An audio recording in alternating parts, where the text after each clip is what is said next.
കിച്ചണിലേക്ക് സ്വാഗതം. ഇന്ന് നമുക്ക് നല്ല ഹെൽത്തിയും അതുപോലെ ടേസ്റ്റി ആയിട്ടുള്ള പാലക് റൈസ് എങ്ങനെ ഉണ്ടാക്കണമെന്ന് നോക്കാം. അപ്പൊ പാലക് റൈസ് എന്ന് പറയുമ്പോൾ കുട്ടികൾക്ക് സ്കൂളിലേക്ക് ലഞ്ച് ബോക്സിൽ കൊടുത്തേക്കാം.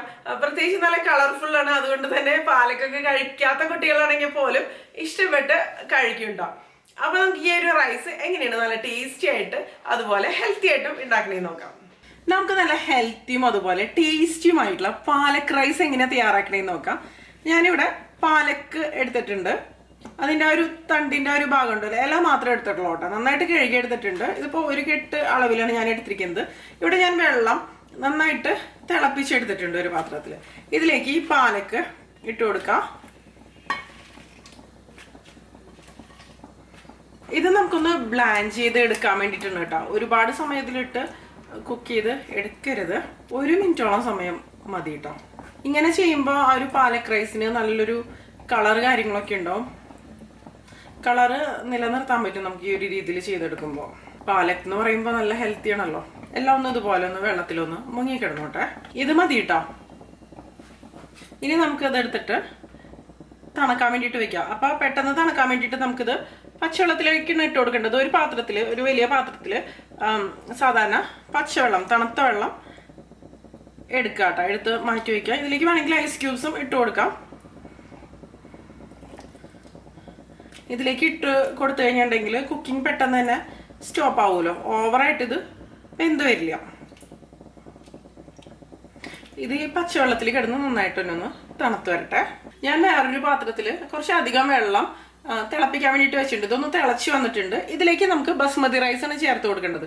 ഞാൻ 1 കപ്പ് അളവിൽ ബസ്മതി റൈസ് എടുത്തിട്ട് ഒരു 15 മിനിറ്റ് ഒന്ന് കുതിർത്തി എടുത്തിട്ടുണ്ട്, നന്നായിട്ട് കഴിക്കിയതിന് ശേഷം.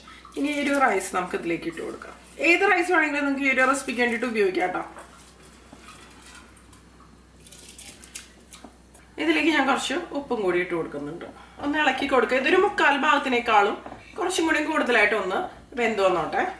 നിങ്ങൾക്കിപ്പോൾ ബാക്കി വന്ന ചോറൊക്കെ ഉപയോഗിച്ചിട്ടും ഈ ഒരു റൈസ് ഉണ്ടാക്കാം. നിങ്ങൾക്ക് ഏത് പച്ചരി ആണെങ്കിലും ഉപയോഗിച്ചിട്ട് ഈ ഒരു റൈസ് തയ്യാറാക്കാവുന്നതുള്ളൂ. അപ്പോൾ റൈസ് വെന്ത് വരുമ്പോഴേക്കും നമുക്ക് ബാക്കി പരിപാടികളൊക്കെ ചെയ്യാം.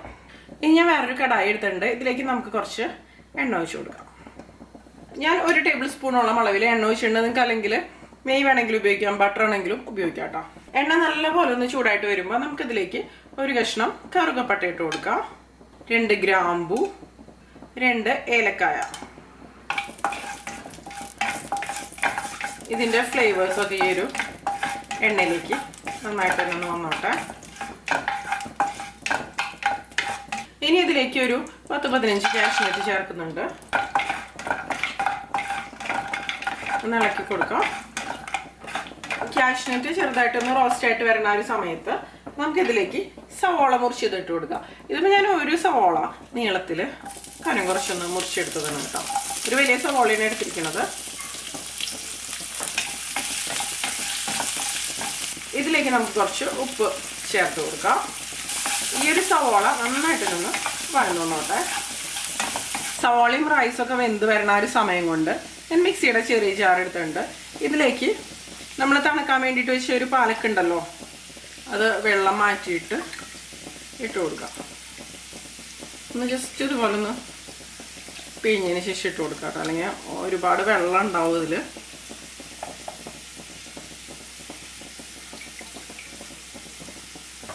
പിന്നെ ഒരു 8 അല്ലി വെളുത്തുള്ളി ഇട്ട് കൊടുക്കുക. ഇതിപ്പോൾ ചെറുതായ കാനാണ് കേട്ടോ കൂടുതൽ എടുത്തിരിക്കുന്നത്. അതുപോലെ ഒരു ചെറിയ കഷ്ണം ഇഞ്ചി ഒന്ന് മുറിച്ചതിന് ശേഷം അതും കൂടി ഇട്ട് കൊടുക്കാം. ഇത് നമുക്ക് വെള്ളം ഒഴിക്കാതെ നല്ല പേസ്റ്റ് ആയിട്ട് തന്നെ ഒന്ന് അരച്ചെടുക്കാം.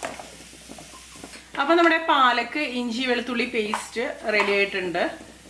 ഇത് മാറ്റി വയ്ക്കാം. ബസ്മതി റൈസ് നന്നായിട്ട് വെന്ത് വന്നിട്ടുണ്ട്. ആവശ്യത്തിന് തന്നെ കേട്ടോ, വെന്ത് കുഴഞ്ഞു പോരുത്. നമുക്ക് ഊറ്റിയെടുക്കാം.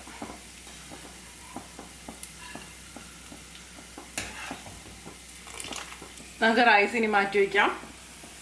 സവോള നല്ലപോലെ ഒന്ന് വഴന്നു വന്നിട്ടുണ്ട്. ഇതിലേക്ക് നമുക്ക് മസാലപ്പൊടികളെല്ലാം ചേർത്ത് കൊടുക്കാം. 1/4 ടീസ്പൂൺ മഞ്ഞൾപ്പൊടി, മുളക് പൊടി 1 ടീസ്പൂൺ, 1/2 ടീസ്പൂൺ മല്ലിപ്പൊടി കൂടി ഞാൻ ചേർക്കുന്നുണ്ട്. വളരെ കുറച്ച് മതി കേട്ടോ. 1 ടീസ്പൂൺ അളവിൽ ഗരം മസാല. ഇതിൻ്റെ കൂടെ ഞാനൊരു പച്ചമുളകും കൂടിയും ചേർത്ത് കൊടുക്കുന്നുണ്ട്. നിങ്ങൾക്ക് നല്ല സ്പൈസി ആയിട്ട് വേണമെന്നുണ്ടെങ്കിൽ പാലക്ക് അരച്ചെടുത്തില്ലേ, അതിൻ്റെ കൂടെ പച്ചമുളകും കൂടി ചേർത്തിട്ട് അരച്ചെടുക്കാവുന്നതുള്ളൂ കേട്ടോ. അതുപോലെ പച്ചമുളകിൻ്റെ എണ്ണം വേണമെന്നുണ്ടെങ്കിൽ കൂട്ടാം. എല്ലാം കൂടി ഇതുപോലെ ഒന്ന് ഇളക്കി കൊടുക്കാം. ഈ പൊടികളുടെ പച്ചമുളക് നന്നായിട്ട് മാറി വന്നിട്ടുണ്ട്.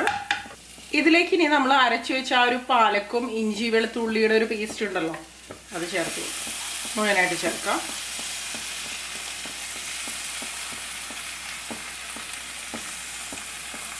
എല്ലാം കൂടി നല്ലപോലെ ഒന്ന് മിക്സ് ചെയ്ത് കൊടുക്കും. ഇതൊന്ന് വഴറ്റിയെടുക്കുക. അപ്പോൾ ഈ ഒരു പാലക്കിൻ്റെ ഒക്കെ ഒരു പച്ചമണം മാറി വരും. അതുപോലെ ഇഞ്ചി വെളുത്തുള്ളി ഒക്കെ ഒന്ന് വഴന്നു വരും കേട്ടോ. എന്നിട്ട് ഒന്ന് ഉള്ള ഒരു വാട്ടർ കണ്ടന്റ് ഉണ്ടല്ലോ, അതൊന്ന് വറ്റി വരണം.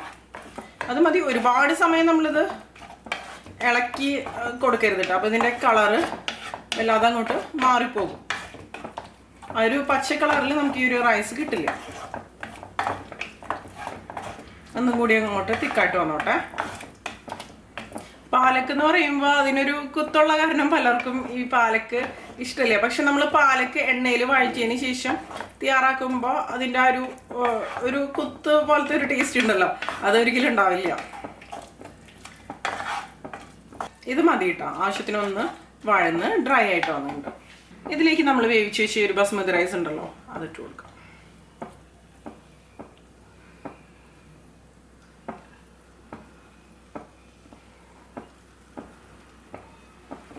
ആദ്യം കുറച്ച് ചേർത്തിട്ട് നന്നായിട്ട് അങ്ങോട്ട് മിക്സ് ചെയ്ത് കൊടുക്കുക. അതിനുശേഷം മുഴുവനായിട്ട് നമുക്കിതിലേക്ക് ചേർത്ത് കൊടുക്കാം.